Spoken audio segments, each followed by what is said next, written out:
إن الحمد لله نحمده ونستعينه ونستغفره ونؤمن به ونتوكل عليه ونعوذ بالله من شرور أنفسنا ومن سيئات أعمالنا ونعوذ بالله من شرور أنفسنا ومن سيئات أعمالنا من يهده الله فلا مضل له ومن يضلله فلا هادي له أشهد أن لا إله إلا الله وحده لا شريك له وأشهد أن سيدنا ونبينا وحبيبنا وشفيعنا ومولانا محمدا عبده ورسوله صلى الله عليه وعلى آله وصحبه وسلم أما بعد وقد قال الله تبارك وتعالى بعد أعوذ بالله من الشيطان الرجيم بسم الله الرحمن الرحيم يريدون ليطفئوا نور الله بأفواههم والله متم نوره ولو كره الكافرون هو الذي أرسل رسوله بالهدى ودين الحق ليظهره على الدين كله ولو كره المشركون அல்லாஹ்வின் நல்லடியார்களே, அன்பு சகோதர நண்பர்களே, பெரியவர்களே, அல்லாஹுவை பயந்து தக்குவா செய்து அவனால் ஏவப்பட்ட ஏவல்களை எல்லாம் எடுத்து நடக்கும்படியாகவும் வேண்டாம் என்று சொல்லப்பட்ட விளக்கப்பட்ட அத்துணை வகையான பாவங்களை விட்டும் தன்னையும் தன்னை சார்ந்தோரையும் பாதுகாத்து விலகி நடந்து கொள்ளும்படியாக முதலாவதாக எனக்கும் அப்பால் உங்களுக்கும் ஞாபகமூட்டிக் கொள்கின்றேன், வசியத்தும் செய்து கொள்கின்றேன், அன்பு கட்டளையும் பிறப்பித்துக் கொள்கின்றேன். அன்புக்குரிய இஸ்லாமிய சகோதர நண்பர்களே, பெரியவர்களே, ரமதானுடைய மாதம் வருவதற்கு முன்னாலேயே ரமதானை பற்றி பேசுவது, அதற்காக வேண்டி பிரார்த்தனைகள் செய்வது, அதற்கான முன்னேற்பாடுகள் செய்து கொள்வதெல்லாம் எங்களுக்கு மத்தியில் காலாகாலமாக இருந்து வரக்கூடிய ஒரு விடயமாக இருந்து கொண்டிருக்கிறது. இப்பொழுது கொஞ்சம் வித்தியாசமாக யோசித்து பார்ப்போம். எங்களை வந்தடைந்த ரமலான் இன்றைய தினம்தான் எங்களை விட்டும் பிரியாவிடை பெற்று போகுது என்பதாக வைத்துக்கொண்டு அந்த நாளில் நான் எப்படி இருக்க வேண்டும், அந்த நாளில் நான் எப்படிப்பட்ட ஒரு மனிதனாக இருக்க வேண்டும் என்று நான் ஆசைப்படுகிறேன் என்பதை ஒவ்வொருவரும் ஒரு கணம் யோசித்து பார்த்தால் அதை குறிக்கோளாக வைத்து எங்களுடைய நோன்புகளை அமைத்துக் கொள்வது மிகவும் பொருத்தமானதாக, மிகவும் லேசானதாக இருக்கும். எப்பயுமே சொல்லுவார்கள், இலக்கை முதலாவது அடையாளப்படுத்திக் கொள்ளுங்கள், இலக்கை முதலாவதாக குறியீடிட்டுக் கொள்ளுங்கள், இதைத்தான் அடைய வேண்டும், இப்படித்தான் வாழ வேண்டும், இதை பெற்றுக்கொள்ள வேண்டும் என்று சொல்லி முதலாவது இலக்கை நிர்ணயித்துக் கொண்டால் அந்த இலக்கை நோக்கி பயணிப்பது மிக லேசானதாக இருக்கும். அதே போலத்தான் ரமதான் வருகிறது, நோன்பு பிடிக்கப் போகின்றோம், இஃப்தார்கள் செய்ய போகின்றோம், சஹர்கள் சாப்பிட போகின்றோம், அன்னதானங்கள் கொடுக்க போகின்றோம். இவைகளெல்லாம் எங்களுடைய செயல்பாடுகள். இந்த செயல்பாடுகளினூடாக நாங்கள் எதனை அடையப் போகின்றோம், அடையப் போவது எது என்பதை முதலாவது நிர்ணயம் செய்து கொண்டால் அதை நோக்கி பயணிப்பது மிக லேசாக இருக்கும். அன்புக்குரிய நண்பர்களே, சகோதரர்களே, அநேகமான மனிதர்கள், எங்களில் அநேகமானவர்கள் ரமலானை வழியனுப்பும் பொழுது சந்தோஷமாக வழியனுப்புவது மிக குறைவு. தப்பிவிட்டதே, சந்தர்ப்பத்தை நழுக விட்டு விட்டோமே, அல்லது நல்ல ஒரு சந்தர்ப்பம் எனக்கு இருந்தது, என்னுடைய பொடுபோக்குத்தனத்தின் காரணமாக, சோம்பேறித்தனத்தின் காரணமாக, அல்லது அதனை பிற்போட்டு நாளைக்கு பார்ப்போம், நாளைக்கு பார்ப்போம் என்று சொல்லி அதனை பிற்போட்டதின் காரணமாக அந்த சந்தர்ப்பம் எங்களை விட்டும் நழுகிவிட்டது என்பதை அநேகமான மனிதர்கள் நோன்பை வழியனுப்பும் பொழுது கண்டுகொள்வார்கள். நோன்பை வழியனுப்பும் பொழுது மட்டுமல்ல, குர்ஆன் மிக தெளிவாக சொல்லுகிறது, உலகத்திலிருந்து பிரியாவிடை விட்டு போகக்கூடிய மனிதரும் அப்படித்தான் போகிறான். ரப்பனா அப்ஸர்னா வஸமிஅனா ஃபர்ஜிஅனா, ரப்பனா அப்ஸர்னா வஸமிஅனா ஃபர்ஜிஅனா. இதே போல அல்லாஹ் சுப்ஹானஹு வ தஆலா சூரத்து ஸுமர்ல சொல்லுகிறான். 3 வகையான விடயங்கள் அல்லாஹ் சொல்லுகின்றான். மனிதர்கள் கடைசி நேரத்தில் யா ஹஸ்ரதா அலா மா ஃபர்ரத்து ஃபீ ஜம்பில்லாஹ், மனிதனுடைய வாழ்க்கையில மனிதனுக்கு சந்தர்ப்பங்கள், ஆப்பர்ச்சுனிட்டிஸ் கிடைக்கும், அதனை நழுக விட்டு விட்டு வருத்தப்படக்கூடியவர்கள் தான் நம்மில் அநேகமானவர்கள். இப்பொழுது பேசுகின்றோம், ரமதான் வரப்போகிறது, இன்னும் 2-3 வாரங்களில் பேசுவோம், ரமதானில் வாழ்ந்து கொண்டிருக்கின்றோம், அதனை தொடர்ந்து சொல்லுவோம், ரமதான் எங்களை விட்டு பிரிய போகிறது. பிரிய போகக்கூடிய நாளில் நான் எப்படி இருக்க வேண்டும்? அதைத்தான் சொன்னார்கள் ஸல்லல்லாஹு அலைஹி வஸல்லம் அவர்கள். ரமதான் எங்களை விட்டு பிரியக்கூடிய நாளில் நாங்கள் எப்படி தெரியுமா இருக்க வேண்டும்? பாவமற்றவர்களாக இருக்க வேண்டும்.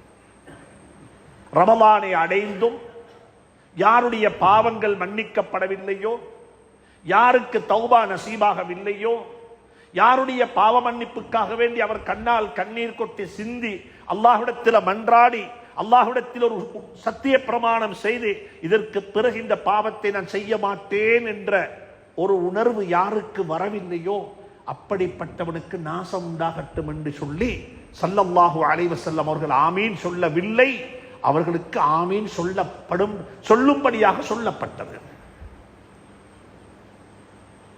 பதுவா செய்தது ஜிப்ரீல் அலைஹிஸ்ஸலாத்து வஸ்ஸலாம், செய்யப்பட்ட இடம் மஸ்ஜிதுன் நபவி, செய்யப்பட்ட நாள் அநேகமான உலமாக்களுடைய கருத்து அது ஒரு வெள்ளிக்கிழமை, செய்யப்பட்ட நேரம் இமாம் அவர்கள் மிம்பரில் ஏறும் பொழுது. உங்களுக்கே கொஞ்சம் அனலைஸ் பண்ணி பார்க்கலாம் எவ்வளவு ஒரு பவர்ஃபுல்லான ஒரு பதுவா என்று சொல்லி. 3 விடயங்களை சுட்டிக்காட்டினார்கள் ஸல்லல்லாஹு அலைஹி வஸல்லம். ஒன்று சொன்னார்கள், வயது முதிர்ந்த பெற்றோரை அடைந்தும் தாய் தந்தையை அடைந்தும் அவர்களுக்கு ஹிதுமத்து செய்து உதவி செய்து உபகாரம் செய்து அவருடைய பொருத்தத்தை யார் பெற்றுக்கொள்ளவில்லையோ அவனும் நாசமாகட்டும். ஆமீன் சொல்லப்பட்டது.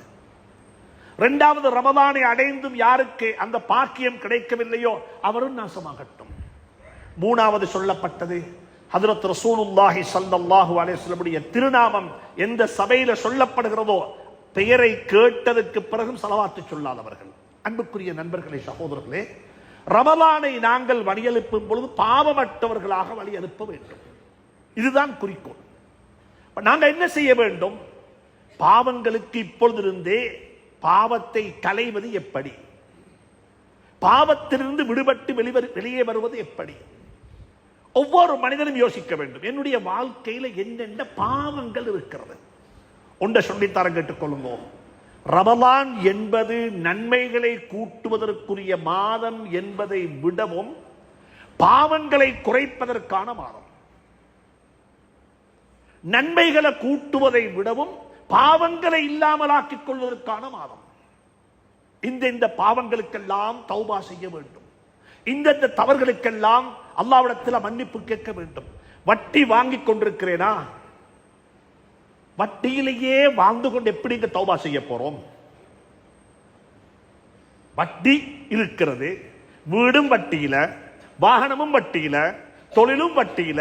அல்லாஹ் சொல்லுகிறான், ஃபஇல்லம் தஃஅலு, நீங்க வட்டிக்கு தௌபா செய்து மீண்டு வரவில்லையா, ஃபஅதனு பிஹர்பின் மினல்லாஹி வ ரசூலிஹி, நீங்க என்னுடன் யுத்தம் செய்ய வாங்கன்னு அல்லாஹ் கூப்பிடுறான்.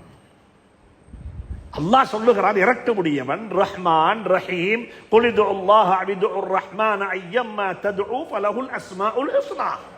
அல்லாஹ் சொல்றான், நான் இறக்கமுடியவன், ஏண்ட ரஹ்மத்து மிச்சம் மேலானது.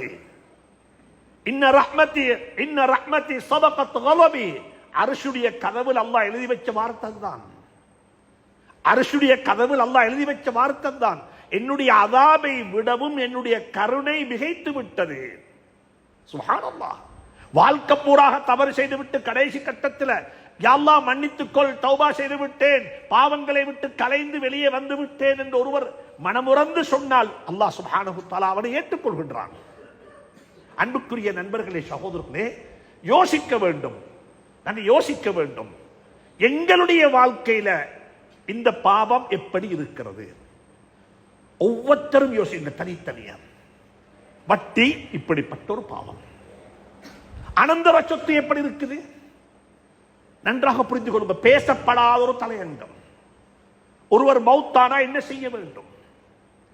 நல்லடக்கம் செய்து விடுவது மட்டுமல்ல கடமை, நல்லடக்கம் செய்து விடுவது மட்டுமல்ல பொறுப்பு, சமூகத்துடைய பொறுப்பு, ஊருடைய பொறுப்பு. நல்லடக்கம் செய்ததற்கு பிறகு 3 பொறுப்பு இருக்கிறது ஊருக்கு. முதலாவது பொறுப்பு என்ன? அவரு கொடுக்க வேண்டியது, அவருக்கு வர வேண்டியது. இதை ஊரு ஜமாஅத் முன்னுக்கு நின்று அதை செய்து கொடுக்க வேண்டும். இது ஒரு ஃபர்து கிஃபாயா.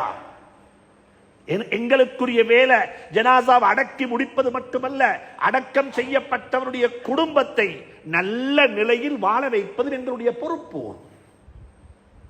எங்களுடைய பொறுப்பு. சுப்ஹானல்லாஹ். அன்புக்குரிய நண்பர்களே, சகோதரர்களே, பெரியவர்களே, ஞாபகத்தில் வச்சுக் கொள்ளுங்க, இதுவும் ஒரு கடமை எங்களுடைய. இது ஒரு சோசியல் ரெஸ்பான்சிபிலிட்டி, சமூக பொறுப்பு. எங்களுக்கு என்ன, அவர்கள் பட்டு மாய்ந்து கொள்ளட்டும், எங்களுக்குரிய பொறுப்பல்ல என்று சொல்லி ஒரு முஸ்லிமுக்கு ஒதுங்கி போக முடியாது. இரண்டாவது குர்ஆன் சொல்லுகிறது மிம்பஅதி வஸியத்தின். அன்பானவர்களே, சகோதரர்களே, பெரியவர்களே, ஞாபகத்தில் வச்சுக்கோங்க, நானாக இருக்கலாம், நீங்களாக இருக்கலாம். நாங்களும் நீங்களும் மௌத்தாகி மண்ணறைக்கு போனதுக்கு பிறகு எங்களுடைய கபறுகளை ஜியாரத்து செய்வதற்கு எங்களுடைய குழந்தைகள் வருவார்களா என்பதும் சந்தேகமான காலத்தில் வாழ்ந்து கொண்டிருக்கின்றோம். பிள்ளைகளுக்கு நேரம் கிடையாது. என்னோட கபரடிக்கு வந்து வாப்பட கபரு, உம்மட கபர் என்று சொல்லி பிள்ளைகள் கூட கபரடிக்கு வந்து ஏதாவது செய்வார்களா என்று சொன்னால் அதற்கு நானும் நீங்களும் வாழக்கூடிய காலம் சாட்சியாக இருந்து கொண்டிருக்கிறது. அதற்கு நாங்களே சாட்சியாக இருக்கிறோம். கடைசியாக எப்ப எங்கட வாப்பட கபரடிக்கு போனோம், எங்கட தாயினுடைய கபரடிக்கு போனோம், அவர்களுடைய கொஞ்ச நேரம் எப்ப உரையாடினோம், அவர்கள் செய்த பணியை, அவர்கள் செய்த தியாகத்தை எப்பயாவது ஒரு கணம் உள்ளத்தால நினைத்து பார்த்திருப்போமா? அதற்கு எனக்கே நேரம் இல்லை என்றால் என்னுடைய குழந்தைகளுக்கா நேரம் கிடைக்க போகிறது? அதனால தான் சொன்னாங்க ஸல்லல்லாஹு அலைஹி வஸல்லம், உங்களுடைய மௌத்துடைய நாளையிலேயும் ஒரு தர்மம் செய்வதற்கு அல்லாஹ் சுப்ஹானஹு தஆலா உங்களுக்கு ஒரு சந்தர்ப்பத்தை தந்திருக்கிறான். அதுதான் வசியத்து, லாஸ்ட் வில். குழந்தைகளுக்கு லாஸ்ட் வில் வானம், அது செல்லுபடியாகாது. மனைவிக்கு லாஸ்ட் வில் செல்லுபடியாகாது. அப்படி எழுதப்பட்ட சொத்துக்கள் யாரிடமாக இருக்க வேண்டியிருந்தால் அது உங்களுக்கு ஹலாலாகவும் மாட்டாது. லாஸ்ட் வில் என்பது குழந்தைகளுக்கு கொடுப்பதற்கல்ல, பிள்ளைகளுக்கு கொடுப்பதற்கல்ல, அது அனந்தர சொத்து பெறாதவர்களுக்கு கொடுப்பதற்கு. லா வஸியத்த லிவாரிசின். சுப்ஹானல்லாஹ். கண்ணியமான உலமாக்களை அணுகி இதை படித்துக் கொள்ளுங்கள். நான் ஏதாவது ஒன்றை செய்யணும், என்ற ஜனாசாவை கொண்டு வந்து பள்ளியில வச்சு என்ற லாயர் கொண்ட வாசிக்கட்டுமே. இதோ அல்லாஹ்வுடைய விருந்தாளியாக கபருக்கு போகக்கூடிய இந்த சகோதரர், அவர் அவருடைய சொத்துல 3இல் 1 வசியத்து செய்திருக்கிறார். ஒரு நல்ல கர்மத்துக்கு, பாடசாலைக்கு, பள்ளிவாசலுக்கு, மதரசாவுக்கு, அனாதைகளுக்கு, ஏழைகளுக்கு, ஆதரவற்றோருக்கு. சுப்ஹானல்லாஹ். மனிதர்களுக்காக வேண்டி விட்டு விட்டு போகிறார். 3இல் 2 தன் குடும்பத்துக்கு விட்டதை போன்று 3இல் 1 தன்னுடைய சமூகத்துக்கு விட்டு விட்டு போகிறார். அப்படிப்பட்ட ஒரு ஜனாசாவாக நான் இருக்கக்கூடாதா? அப்படிப்பட்ட ஒரு மரண அறிவித்து எனக்கு வாசிக்கப்படக்கூடாதா? அப்படிப்பட்ட ஒரு செய்தி என்னை பற்றி மக்கள் பேசக்கூடாதா? இதைத்தான் குர்ஆன் சொல்லுகிறது, மிம்பஅதி வஸியத்தின் யூஸா பிஹா அவ் தைனின். சுப்ஹானல்லாஹ். அன்புக்குரியவர்களே, நண்பர்களே, தாய்மார்களே, சகோதரர்களே, இந்த விடயத்தை கருத்தில் இடுங்கோ. இப்படி வாழ்ந்த பெண்மணிகள் இந்த பூமிக்கு மேல் வாழ்ந்திருக்கிறார்கள். ஜனாசா தூக்கப்படுகிறது. லாயர் சொல்லிட்டார், இல்ல, ஜனாசாவை வையுங்கள், ஜனாசாவுடைய லாஸ்ட் வில் வாசிக்கப்பட வேண்டும். ஜனாசாவுடைய லாஸ்ட் வில் வாசிக்கப்படுகிறது. துஆவுக்கு கையேந்தி அழாத சமூகம் லாஸ்ட் வில் வாசிக்கப்பட்டதும் கண்ணால மாலையாக கண்ணீர் கொட்டுகிறது. எதற்கு தெரியுமா? சந்தோஷ கண்ணீர். எப்படிப்பட்ட பாக்கியம் நிறைந்த ஒரு பெண்மணி அல்லாஹ்வை சந்திக்க போகிறாள், சமூகத்துக்கு ஏதாவது ஒன்றை கொடுத்து விட்டு. மின் பஅதி வஸியத்தின் யூஸா பிஹா. அடுத்தது அல்லாஹ் சொல்லுகிறார், என்ன தெரியுமா? அனந்தர சொத்து பிரிக்கப்பட வேண்டும். இது குடும்பத்துடைய பொறுப்பு அல்ல, சமூகத்துடைய பொறுப்பு, ஊருடைய பொறுப்பு, இங்க இருக்கக்கூடிய உலமாக்களுடைய பொறுப்பு. என்ன செய்ய வேண்டும்? அனந்தர சொத்து பிரிக்கப்பட வேண்டும். அந்த பழக்க வழக்கம், அந்த கலாச்சாரம் எங்களுடைய சமூகத்தில் மங்கி மறைந்து இல்லாமல் போய்விட்டது. ஆனால் குர்ஆன் மிக தெளிவாக சொல்லுது ஒரு கர்மத்தை. குர்ஆன் மிக தெளிவாக சொல்லுது, அனந்தர சொத்து என்பது பெரிய ஏக்கர் கணக்கில் உள்ள காணி அல்ல. للرجال نصيب مما ترك الوالدان والأقربون وللنساء نصيب مما ترك الوالدان والأقربون. ஆண்களுக்கும் பங்கு இருக்குது, பெண்களுக்கும் பங்கு இருக்குது. மிம்மா قل أو كثر, விட்டு விட்டு போன சொத்து பெரிய சொத்தாக இருக்கலாம், $1 பில்லியன் வேர்த்தான சொத்தாக இருக்கவும் மேலும். அவ் கல்ல, ஒரு சின்ன சொத்து. உலமாக்கள் எழுதியிருக்கிறாங்க, சின்ன சொத்துக்கு உதாரணம் என்ன தெரியுமா சொல்றாங்க? ஒரு பெனடோல் கார்டாக இருக்கவும் மேலும். பெனடோல் கார்டு, வாப்பா ஒரு பெனடோல் கார்டு வாங்கி கொண்டு வந்தாரு, அது மட்டும்தான் வாப்பாக்கு சொந்தமாக இருந்துச்சு, இது வேற ஒன்றுமே வாப்பாட்ட இல்ல. ஆனா வாப்பா 2 குடிச்சிட்டாரு, பேலன்ஸ் 10 மிச்சமா, அந்த 10 அனந்தர சொத்து. வீட்டுக்கு வந்த ஒரு நோயாளிக்கு, மையத்துக்கு வந்த ஒரு நோயாளிக்கு இதை குடிங்கொண்டு கொடுக்கலாது. இதுவும் பங்கு வைக்கப்பட வேண்டும். இதுதான் எங்கட மார்க்கம், இதுதான் எங்கட தீன். மையத்தூட்டுக்கு வந்த ஆட்களுக்கு மையத்துடைய சல்லியால சாப்பாடு கொடுக்கலா. மையத்துக்கு வேணுமென்றா மையத்தை அடக்கிறதுக்குரிய செலவு, கஃன் துணி மையத்துடைய காசால வாங்கலாம், கபர் வெட்டுவதற்கு மையத்துடைய காசால காசு கொடுக்கலாம், அவ்வளவுதான். உலமாக்களை அணுகி இந்த விடயங்களை படித்துக் கொள்ளுங்கள். அனந்தர சொத்துல யாரும் துரோகம் செய்து விட வேண்டாம். அதை செஞ்சுட்டு நோம்பு பிடிச்ச என்ன பிரயோசனம்? ஏன் தெரியுமா காரணம்? சூரத்து நிசாவுடைய 14வது ஆயத்தில் அல்லாஹ் சொல்லுகிறான், இந்த மஸ்அலா, இந்த சட்டத்தை விலாவாரியாக அல்லாஹ் கரைத்து விட்டு பேசிவிட்டு சொல்லுகிறான், வமை யதஅத்த ஹுதூதல்லாஹ், இது அல்லாஹ் அவனாகவே கிரியேட் பண்ணின, அவனாகவே உங்களுக்கு எழுதி தந்த வரையறைகள், பவுண்டரிஸ், எல்லைகள். இதை யாரும் மீற வேண்டாம். இதை மீறுபவர்கள் நரகத்தில் நிரந்தரமாக இருப்பார்கள் என்று எங்களுக்கு தெரியும். பெரும்பாவங்கள் செய்தவர்கள் நரகத்தில் நிரந்தரமாக வாழ மாட்டார்கள். ஷிர்க் செய்தவர்கள் தான் நரகத்தில் நிரந்தரமாக இருப்பார்கள். இன்னல்லாஹ லா யக்ஃபிரு அன் யுஷ்ரக பிஹி, இணை வைப்பதை மட்டும் அல்லாஹ் மன்னிக்கவே மாட்டான். இணை வைக்காத பாவங்களை, அதை தவிர்ந்த ஏனைய பாவங்களை அல்லாஹ் நாடிகளுக்கு மன்னிப்பான் என்று சொல்லிவிட்டு இன்னும் 2 பாவங்களை அல்லாஹ் இணைத்து சொல்லுகின்றான். ஒன்று என்ன தெரியுமா? அனந்தர சொத்தில் துரோகம் செய்த பாவம், அவர்கள் நரகத்தில் நிரந்தரமாக இருப்பார்கள். இன்னும் ஒன்று, ஒரு முஸ்லிமை, ஒரு முஃமினை கொலை செய்வதற்கு காரணமாக இருந்தவர்கள். அது நேரடியாக கொலை செய்திருக்கலாம், இன்டிரெக்டாக கொலை செய்திருக்கலாம், கண்ட்ராக்ட் கொடுத்து கொலை செய்திருக்கலாம், சூனியம் செய்து கொலை செய்திருக்கலாம். எப்படியாவது ஒருவனுடைய உயிரை வாங்குவது, உயிரை எடுப்பதற்கு ஒருவர் காரணமாக இருந்தால் அவனையும் அல்லாஹ் குர்ஆனில் ஹாலிதன் ஃபீஹா, அதில் நிரந்தரமாக இருப்பான் என்று அல்லாஹ் சுப்ஹானஹு தஆலா அதற்கு அந்த பாவத்தையும் கூறிட்டு காட்டியிருக்கின்றான். எனவே அன்புக்குரியவர்களே, ரமலானை சந்திக்க இருக்கின்றோமா? வட்டிக்கு தௌபா செய்து கொள்ளுங்கோ. அனந்தர சொத்துல துரோகம் நடந்திருக்குதா? தெரியாத்தனத்தில், அறியாத்தனத்தில், யாரும் வேணுமென்று செய்யறதில்லை. இதுல மிகப்பெரிய ஒரு பொறுப்பு உலமாக்களுக்கு இருக்கிறது. ஏனென்றால் இந்த அறிவு சமூகமயப்படுத்தப்படவில்லை, உலமாக்களும் இதை சொல்லவில்லை. மதரசாக்களுக்குள்ளேயே இந்த கல்வி அப்படியே அடப்பட்டு விட்டது, ஜுமூதியத்தாகி விட்டது, அங்கேயே தேங்கி நின்று விட்டது. இந்த அறிவு சமூகத்துக்கு வந்து சேர இல்லை. எனவே அன்புக்குரிய நண்பர்களே, சகோதரர்களே, எங்களுடைய மிகப்பெரிய ஒரு பொறுப்பு தான் ரமலானுக்கு முன்னால பாவங்களை விட்டு வெளியே வந்து சேருங்கோ. நான் எனக்கும் சொல்லிக் கொள்கிறேன், அதற்கு பிறகுதான் உங்களுக்கு சொல்லுகின்றேன். நானும் வர வேண்டும், நீங்களும் வர வேண்டும். குடும்ப உறவுகளை பற்றி பேசுவோமா? குர்ஆன் என்ன சொல்லுது? குர்ஆன் என்ன சொல்லுது? தயவு செஞ்சு சொல்லுகிறேன், இந்த பாவத்தினால் பீடிக்கப்பட்டவர்களே நோன்பு பிடிக்க வானம்.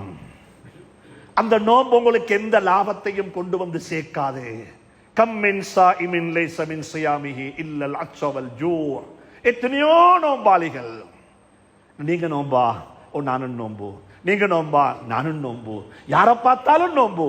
அல்லாஹ் சொல்றான், அல்லாஹ்வுடைய நபி சொன்னாங்க, கம்மின் சாயிமின், எவ்வளோ பேர் அப்ப நோம்பு பிடிச்சிருக்கிறாங்க. அவங்களோட நோம்பால கிடைச்சது என்ன தெரியுமா? வெறுமனே பசியும் தாகமும் மட்டும்தான், வேறொன்றும் கிடைச்சல்ல. அந்த கூட்டமாக அல்லாஹ் என்னை உங்களையும் ஆக்காம இருப்பானா? இப்ப யோசிங்க பாப்போம், அவங்க யாரு? அவங்களோட பாவம் என்ன? அல்லாஹ் குர்ஆன்ல சில பாவங்களை சொல்லும் பொழுது லானத்தோட சேர்த்து சொல்லி இருக்கிறான். லானத்து செய்யறான் அல்லாஹ் சுப்ஹானஹு வ தஆலா. நாசம் உண்டாகட்டும், சாபம் உண்டாகட்டும்.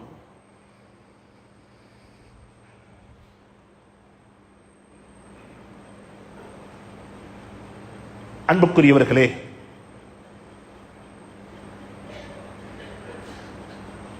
புண்ணுக்கு வைத்தியம் செய்ய போனா முதலாவது டாக்டர் செய்த வேலை அந்த புண்ணில இருக்கக்கூடிய அசுத்தத்தையும் அழுக்கையும் சேலையும் சலத்தையும் அகற்றி விடுவார். புண்ண கிளீன் பண்ணாம மருந்து கட்டேலாது. டிரஸிங் செய்வதற்கு புண்ணுக்கு என்ன செய்ய வேண்டும்? புண்ணை சுத்தம் செய்ய வேண்டும். ரமலான் என்பது ஒரு டிரஸிங் ஆக இருந்தா, ரமலானுக்கு முன்னே உள்ள ஷஅபான் அது ஒரு கிளீனிங் மாசம். எங்களை கிளீன் பண்ணணும். ரமலானுடைய பிறை தென்பட முந்தி என் வீட்டுடைய டீட் என்ற கையில, என் வாகனத்துடைய புக் என்ற கையில, இது சுத்தம் ஹலால், என்ற தொழில் ஹலால், அனந்தர சொத்தா. இப்ப பிரிக்கேலதா, குடும்பத்தை கூப்பிடுங்கோ, சொல்லுங்கோ, எல்லாரையும் கூப்பிட்டு ஏதோ நடந்திருக்குது, நாங்க தெரியாம செஞ்சிட்டோம், ஒத்தருக்கு ஹலால் செஞ்சு முடிச்சிடுங்க. ஹலால் எனக்கு கூட வர வேண்டி இருந்துச்சா, நான் ஹலால் சொல்லிட்டேன். யாருக்காவது கூட வந்திருக்குதா, அதை திருப்பி கொடுத்துடுங்கோ. இதுதான் தௌபா. இதுக்கு தௌபா மக்காவுக்கு போறதல்ல, இதுக்கு தௌபா அழுகிறதல்ல, இதுக்கு தௌபா 27 அல்ல. இதுக்கு தௌபா எனக்கு வர இருக்குது, மற்றவனை கஷ்டத்துல போட தேவையில்ல, எல்லாரையும் கூப்பிட்டு எனக்கு வர வேண்டிய சொத்தை நான் ஹலால் சொல்லிட்டேன், நான் அல்லாஹ் எனக்கு நல்லாக தருவான், அது உங்களுக்கு ஹலாலாக இருக்கட்டும் என்று சொல்லுங்க. யாரிடத்துல கூட வந்திருக்குதோ அவங்க எல்லாரையும் கூப்பிட்டு தௌபா செய்ய கேட்க வானம். உங்களோட சொத்தொண்டு எனக்கு தெரியாம என்னிடத்துல வந்திருக்குது, இது ஏண்டதல்ல, இது உங்களது வாப்பா, எடுத்துக்கொண்டு திருப்பி கொடுத்துடுங்க. இதுதான் நடக்கணும். குடும்ப உறவுகளா, குர்ஆன்ல 3 இடத்துல அல்லாஹ் லானத்து செய்றான். சூரத்துல் பக்ரா, சூரத்துர் ரஅத், சூரா முஹம்மத். இந்த 3லையும் வல்லதீன யக்தஊன மா அமர அல்லாஹு பிஹி அய்யூஸல், சேர்ந்து வாழு என்று சொன்னவர்களை யாரெல்லாம் பிரிந்து வாழுகிறார்களோ, குடும்பத்தோட சேர்ந்து வாழுவாப்பா, பிள்ளைகளோட சேர்ந்து வாழுங்கோ, பெற்றோரோட சேர்ந்து வாழுங்கோ, மனைவியோட சேர்ந்து வாழுங்கோ, வாப்பட குடும்பத்தோட சேர்ந்து வாழுங்கோ, பிள்ளைகளுடைய அதாவது தாயினுடைய குடும்பத்துடன் சேர்ந்து வாழுங்கோ, மனைவியுடைய குடும்பத்துடன் சேர்ந்து வாழுங்கோ. இவர்களுடன் சேர்ந்து வாழ சொன்னது யாரு தெரியுமா? நாங்க சொல்ல இல்ல, அல்லாஹ் சொல்றான், நான் சொல்லுகிறேன். வல்லதீன யக்தஊன மா அமர அல்லாஹு பிஹி அய்யூஸல், யாருடன் சேர்ந்து வாழும்படியாக நான் சொன்னதற்கு பிறகும் நீங்க பிரிஞ்சு வாழ்றீங்களா, உலாஇக லஹுமுல் லஅனா, அவர்கள் மீது சாபம் உண்டாகட்டும். நான் என்ன வாப்போடைய கோவிச்சு கொண்டு நவைத்து சௌபகதினண்டா, இது பொருந்துமா? என்ன நானோட கோபம் பேசுறதில்ல, எனக்கு நானக்கு ஒத்து வராது. நாங்க வீட்டில் உட்கார்ந்து கொண்டு மன்னிப்பு கேட்கிறோம், யா அல்லாஹ் முஸ்லிம்களுடைய பாவங்களை எல்லாம் மன்னிச்சுடு என்று கண்ணால கண்ணீர் கொட்டுறோம். மலக்குமார் சிரிக்குப்பாங்க, என்னடா நானவோட கோவிச்சு கொண்டு துஆவா? அல்லாஹ்வோட லானத்து செய்றானே, உலாயிக லஹுமுல் லஅனா ஃபஅஸம்மஹுமுல்லாஹ் வஅமா. சுப்ஹானல்லாஹ், அல்லாஹ் லானத்து செய்து சொல்றான், உன்ட கண் குருடாகட்டும், உன்ட காது கேட்காம இருக்கட்டும். என்ன அர்த்தம்? என்ன அர்த்தம்? குடும்பத்தை பிரிஞ்சு வாழ்ந்தா அந்த குடும்பத்துடைய நலவு கண்ணுக்கு தென்படவே மாட்டாது.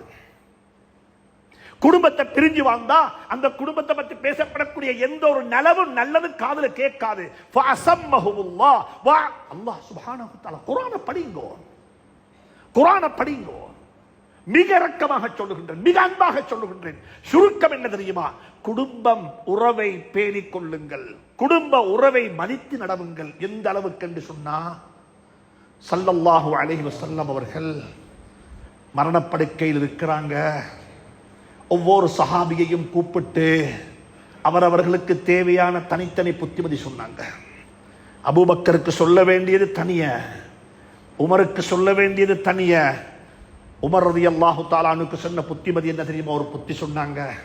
உமர், நீங்க ஹலீஃபா, நீங்க சொன்னது போல, நீங்க விரும்பியது போல, நீங்க குர்ஆன் இறங்குறதுக்கு முன்னாலே சொன்னீங்க இப்படித்தான் இருக்கணும் என்று. குர்ஆன் அப்படி 14 இடத்துல உமர் சொன்னது போல குர்ஆன் இறங்கி இருக்குது. உமர் ரலியல்லாஹு, அப்படிப்பட்ட உமர் ரலியல்லாஹு தஆலா அவங்கள சொன்னாங்க, உமர், உங்களோட காலத்துல நீங்க ஒருத்தரை சந்திப்பீங்க. அவருடைய பேர் என்ன தெரியுமா? உவைஸ் இப்னு ஆமிர். யமன்ல இருந்து வருவாரு, ஹதரமௌத் என்ற கிராமத்திலிருந்து வருவாரு. இப்படிப்பட்ட அடையாளங்கள் இருக்கும். அவருக்கு வெண்குஷ்டம் இருந்திருக்கும். அந்த வெண்குஷ்ட நோய் குணமாவி 4 விரல் வச்சிற இடம் மட்டும் அவரது உடம்புல அந்த நோய் குணமாகாம இருக்கும். அப்படிப்பட்ட ஒருத்தர் வருவாரு. அவர் வந்தா நீங்க ஒரு வேலை செய்ய, என்ன தெரியுமா? அவரிடத்துல போயிட்டு சொல்லுங்கோ, ஏண்ட பாவ மன்னிப்பு, அவரிடத்துல போய் உங்களுடைய பாவங்களுக்காக வேண்டி அல்லாஹ்விடத்துல மன்னிப்பு கேட்கும்படியா அவர்கிட்ட சொல்லுங்கோண்டாங்க. என்ன சொன்னாங்க? உமர் யாரு தெரியுமா? ஹஜ்ஜிக்கு போறாரு, உம்ராவுக்கு போறாரு. நபிகிட்ட போய் சொன்னாங்க, நபியே நாயகமே, நான் உம்ராவுக்கு போறேன் என்று சொன்ன சந்தர்ப்பத்தில் நபி ஸல்லல்லாஹு அலைஹி வஸல்லம் உமரை பார்த்து சொன்னாங்க, உமர், உங்களோட துஆவுல என்னையும் சேர்த்திக்குங்கோன்னாங்க. யாருடைய துஆவுல என்ன சேர்த்திக்குங்கோன்னு எந்த உமரை பார்த்து சொன்னாங்களோ அதே உமருக்கு சொல்றாங்க, உமர், உங்களோட காலத்தில் ஒருத்தர் வருவாரு, உவைஸ் இப்னு ஆமிர் என்ற ஒருத்தர் வருவாரு. அவரை சந்தித்தா நீங்க என்ன தெரியுமா செய்யுங்க? உங்களுடைய பாவங்களுக்கு அவர்கிட்ட மன்னிப்பு கேட்கும்படியாக சொல்லுங்கோண்டாங்க. ஏன் தெரியுமா காரணம்? இன்னஹு கான பார்ரன் லிவாலிததிஹி. அவர் அவருடைய தாய்க்கு பணிவிடை செய்து, தாய்க்கு ஹிதுமத்து செய்து, தாயினுடைய அன்பை வென்று கொண்டவர். இந்த ஹதீஸ படித்ததுக்கு பிறகும் உம்மவையும் வாப்பவையும் தனிய வைக்கலுமா? முதியோர் இல்லத்துல போடலுமா? அவங்கள டெலிபோனை கட் பண்ணலுமா? அவங்க டெலிபோனுக்கு ஆன்சர் பண்ணாம கேளுமா? அவங்க கேட்டதை கொடுக்காம கேளுமா? நபி ஸல்லல்லாஹு அலைஹி வஸல்லம் அவர்களுடைய காலத்துல பிறந்து வளர்ந்த உவைஸ் இப்னு ஆமிர் அவர்கள் நபியை பார்க்க வர இல்ல. ஏண்டா நபியை பார்ப்பதை விடவும் என்ற உம்மவை பார்ப்பதை எனக்கு இபாதத்துன்னு பார்த்தாங்க. யமன்ல இருந்த மதீனாவுக்கு தனியே போயிட்டு பார்த்துட்டு வந்திருந்த சஹாபியாக இருப்பாரு. ஆனா எனக்கு சஹாபி என்பது முக்கியம் இல்ல. எனக்கு முக்கியம் என்ன தெரியுமா? என்ற உம்மோட துஆ எனக்கு முக்கியம். அன்பான வாலிபர்களே, அன்பு சகோதர நண்பர்களே, எங்களை போல உம்ம வாப்ப 2 பேரையும் கொண்டைத்து கபர்ல அடக்கிவிட்டு உம்ம வாப்பட நிலவை பேசுவேன் இல்ல. வாழும் பொழுது பேசுங்கோ, வாழும் பொழுது தலைக்கு மேல வச்சு மதியுங்கோ. அல்லாஹ்ட்ட துஆ கேட்கறதுக்கு வழி சொல்லி தர கேட்டுக்கோங்க. நாங்கள் எல்லாம் யா அல்லாஹ், நான் தொழுதிருக்கிறேன், பள்ளி கட்டிருக்கிறேன், ஹஜ் செஞ்சிருக்கிறேன், மதரசா கட்டிருக்கிறேன், அனாதை இல்லம் செஞ்சிருக்கிறேன் என்று தான் நாங்கள் துஆ கேட்போம். ஆனா ஒருத்தர் துஆ கேட்டாரு, ஒரு கல்லு ஒரு குகைக்குள்ள போயிட்டு மாட்டிக்கொண்டு, புகாரி ஷரீஃபில் வர ஹதீஸ், நீண்ட ஹதீஸ், இந்த ஹதீஸை படிங்கோ. அவர் துஆ கேட்டார், என்ன தெரியுமா? யா அல்லாஹ், நான் ஒரு நாள் வீட்டுக்கு வந்தேன், சாப்பாடு சாமான் வாங்கி கொண்டு வந்தேன், வீட்டுக்கு ராவு சாப்பாடு வளமைய சாப்பாடு கொண்டு வருவேன் வீட்டுக்கு. அன்றைக்கு வந்தா வாரத்துக்கு நேரமாவிட்டது, லேட் ஆவிட்டேன். உம்மா பாப்பாம் 2 பேரும் பசியில தூங்கிட்டாங்க. என்ற பிள்ளைகளும் என்ற மனைவியும் பசியில் இருக்கிறாங்க. என்ற கையில சாப்பாட்டை வச்சுக்கொண்டு பசியில உம்மா வாப்பா தூங்குறாங்க.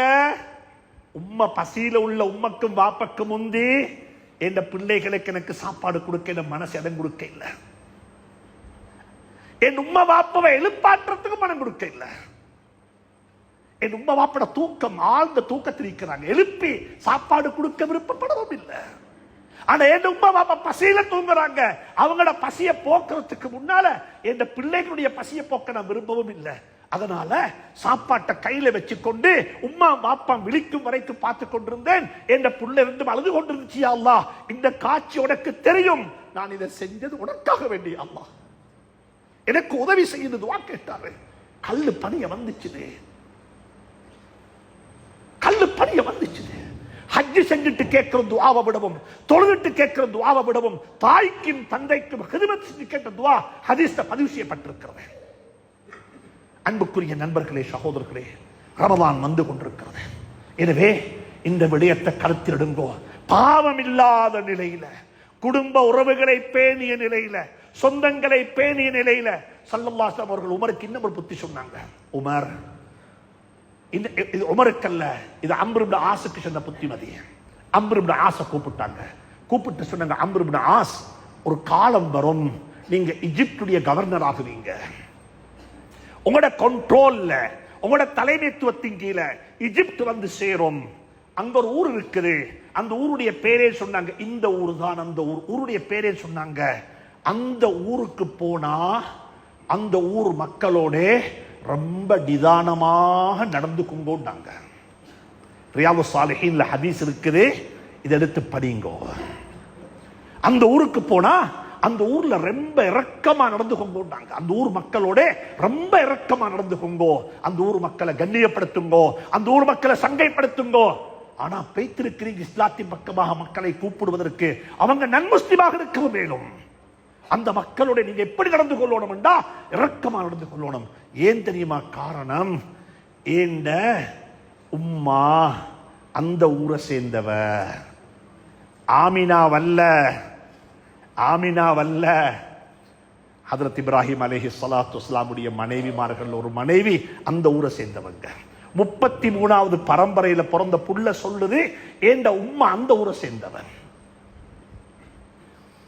இதுதான் ஃபேமிலி ட்ரீ. ஒரு குடும்பத்துடைய ஃபேமிலி ட்ரீய ஸல்லல்லாஹு அலைஹி வஸல்லம் எப்படி பாதுகாத்தாங்க? ஏண்ட உம்மா அந்த ஊரை சேர்ந்தவங்க. ரெண்டாவது சொன்னாங்க, அந்த ஊருடைய ஒரு பெண்ணை நான் கல்யாணம் முடிச்சிருக்கிறேன், மாரியத்துல் கிப்திய்யா ரலியல்லாஹு தஆலா அன்ஹா, அந்த ஊரை சேர்ந்தவங்க. நான் கல்யாணம் முடிச்ச ஊர் அது. இதுதான் எங்களுடைய மார்க்கம் சொல்லி தந்த அடிப்படைகள். எங்களுக்கு குடும்ப உறவுகளை பேணுவதற்கு இந்த ஹதீஸை விட வேற ஹதீஸ் உங்களுக்கு தேவைப்பட மாட்டாது. இமாம் நவவி ரஹ்மத்துல்லாஹி அலைஹி ரியாதுஸ் ஸாலிஹீன்ல பதிவு செஞ்சிருக்கிறாங்க. அன்புக்குரிய நண்பர்களே, சகோதரர்களே, ரமலான அடைவதற்கு முன்னால அல்லாஹ் எனக்கும் உங்களுக்கும் தௌஃபீக் செய்வானாக, எனக்கும் உங்களுக்கும் சந்தர்ப்பத்தை அமைச்சு தருவானாக. பாவம் இல்லாத நிலையில ரமலான சந்திக்கிறதுக்கு, பாவம் இல்லாத நிலையில ரமலான சந்திக்கிறதுக்கு இல்லாம பாவத்திலே பிறண்டு கொண்டு முருண்டு கொண்டும் இந்த ரமலான சந்திப்போம் என்றிருந்தா வாழ்க்கையில சந்திச்ச ரமலானுகள்ல இதுவும் ஒரு ரமலானாக இருக்கும். அவ்வளவுதான். அதே மாதிரி மிக அன்பாக ஒரு விஷயத்தை சொல்லி முடிக்கிறேன். அன்புக்குரிய சகோதரர்களே, இங்க இருக்கிற எல்லாருக்கும் சொல்றேன், வசதி வாய்ப்பு உள்ளவர்களுக்கு சொல்றேன், குறிப்பாக உங்களோட குழந்தைகள் கல்வி கற்பதற்கு இங்கிருந்து கண்டிக்கு போறது பெரிய விஷயம் அல்ல. அல்லாஹ் உங்களுக்கு செல்வத்தை தந்திருக்கிறான், பணத்தை தந்திருக்கிறான், வசதியை தந்திருக்கிறான். உங்களோட பிள்ளைகள் போயிட்டு படிச்சுட்டு வராங்க, அந்த பிள்ளைகளுக்கு நல்ல எதிர்காலம் கிட்ட வேண்டும் என்று அல்லாஹ்விடத்தில் துஆ செய்தேன். ஆனா அதை விடவும் முக்கியம் என்ன தெரியுமா? உங்களோட ஊர் பாடசாலை, உங்களோட ஊர் ஸ்கூல், அங்க படிக்கிற பிள்ளைகள் யாரு? இந்த ஒரு பிள்ளைகள் மட்டும்தான், இந்த ஒரு பிள்ளைகள் மட்டும்தான். அந்த பிள்ளைகள் ஒதுக்கி வச்சு பார்க்க முடியாது. அந்த பாடசாலைகள் எங்கட பாடசாலை, அங்க இருக்கிற பிள்ளைகள் எங்கட பிள்ளைகள். அங்க படிக்கிற ஒரு புள்ளத்தான் நாளைக்கு இந்த பள்ளிக்கு தலைவராக வரப்போறாரு, நிர்வாகத்தில் வரப்போறாரு, ஊர்ல ஒரு முக்கியமான ஆளா வரப்போறாரு. எனவே எல்லாருக்கும் சொல்றேன், பாடசாலைகளை ஒதுக்கி பார்க்க வானம். ஜமியத்துல் உலமாவுக்கும் சொல்றேன், உலமாக்களுக்கும் சொல்றேன், மதரசா ஒரு கண்ணண்டா, மற்ற கண் எங்களுடைய பாடசாலைகள். பாடசாலைகளை எப்படி அதுக்குள்ள வேல்யூஸ கொண்டு வர முடியும், இஸ்லாம் சொல்லித் தந்த பண்பாட்டை கொண்டு வர முடியும், எப்படி அங்க இருக்கக்கூடியவர்களையும் தொழுகையாளிகளாக மாற்ற முடியும், அங்க இருக்கக்கூடியவர்களுக்கும் தீனை எப்படி சொல்லிக் கொடுக்க முடியும், அதற்குரிய ஒரே ஒரு வழி இந்த மிம்பர்ல இருந்து சொல்லுவதல்ல, அவரிடத்தில் போய் சொல்ல வேண்டும். நாங்கள் சேர வேண்டும், இணைய வேண்டும். அனைவருக்கும் சொல்லுகின்றேன், பாடசாலைகளையும் இணைத்துக் கொள்ளுங்கள். எங்களுடைய செயல்பாடுகள்ல அவர்களுக்கு சொல்லிக் கொடுங்கள். அவருடைய குறைகளை மட்டும் பேசவானம், அவருடைய நலவுகளையும் பேசுங்கோ, அவர்களை ஊக்குவியுங்கள், அவர்களுக்கு நல்லதை சொல்லிக் கொடுங்கள். எனவே இது ஊருடைய மிகப்பெரிய கடமைப்பாடு. குறிப்பாக சொல்றேன், வசதி படைத்த செல்வம் கொடுக்கப்பட்ட செல்வந்தர்களே, உங்களோட பிள்ளைகள் படிப்பது போன்று ஏழைகளுடைய குழந்தைகளும் படிக்க வேண்டும். அதற்கு என்ன நாங்க செய்ய வேண்டுமோ அதை செய்யுங்கோ.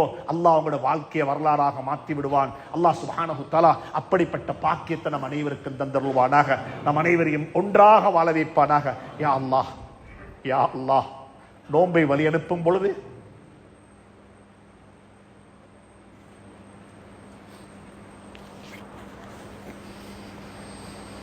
யா அல்லாஹ், நோன்பை வழி அனுப்பி வைக்கும் பொழுது யா அல்லாஹ், பாவங்களற்ற நிலையில வழி அனுப்பி வைக்க துணை புரிவாயாக, தௌஃபீக் செய்வாயாக. எங்களை மாற்றி அமைத்த ரமலானாக இந்த ரமலானை ஆக்கிவிடியா அல்லாஹ். எங்களை மனித புனிதர்களாக மாற்றிய ரமலானாக இந்த ரமலானை ஆக்கிவிடியா அல்லாஹ். என்னுடைய குழந்தைகளுக்கு நீயே போதுமானவன். பெற்றோர்களை கபர்களை பிரகாசமாக்கி வைப்பாயா. யார் யாருடைய பெற்றோர்கள் பூமிக்கு மேலே வாழ்ந்து கொண்டிருக்கிறார்களோ அவர்களுக்கு ஆரோக்கியமான ஆபியத்தான வாழ்க்கையை நசீபாக்கிடுவாயா. யா அல்லாஹ், நம் அனைவருக்கும் ஆரோக்கியமான வாழ்வை நசீபாக்குவாயாக. எங்களுடைய ஷாபானில் பரக்கத்து செய்வாயாக. ரமலானை அடைந்து கொள்ளக்கூடிய எல்லா பாக்கியத்தையும் நசீபாக்குவாயாக. எங்களுடைய ஊர்களிலிருந்து யாரெல்லாம் வஃபாத்தாகி விட்டார்களோ அவருடைய கபர்களை பிரகாசமாக்கி வைப்பாயாக. வ ஆகிரு தஅவானா அனில் ஹம்துலில்லாஹி ரப்பில் ஆலமீன்.